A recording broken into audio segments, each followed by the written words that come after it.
Jesus is there and he wants to teach them, and he gets on the boat and says, hey, can you push this boat out a little bit so I can teach?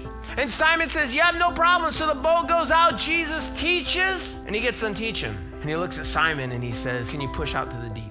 These guys, they have been fishing all night long. They were ready to go home. They are ready to do anything but go fishing. There was one thing for Jesus to say, hey, can you push out a little? I'm going to teach. That's fine. But then Jesus asked this of Simon, can you put out to the deep waters? And this is what Simon says. Master,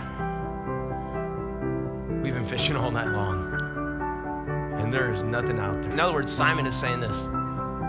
No, I really don't want to. He's admitting he is not motivated to do what Jesus is asking him to do. He doesn't want to do this.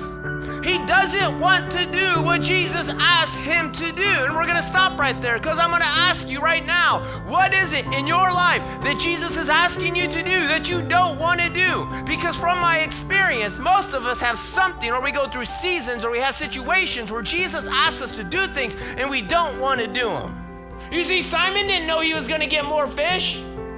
He didn't put out to the deep because he's like, oh, Jesus said we're going to get some fish. Woo! That's not what Simon said. Simon said, I'll do it because why? Because it's you. Because it's you, Jesus. That's why I'll obey. That's why I'll do. That's why I'll put out to the deep, because you said so. Not because I'm going to get a bunch of fish, because Simon didn't know. He just knew that Jesus had said to do it, and he was going to do it. But I know that there is blessing behind doing what God calls us to do. And even if there wasn't, hear this, even if there wasn't, I don't care. We still do it because Jesus said to do it. Because he said to do it. What about you today? What is it you don't want to do?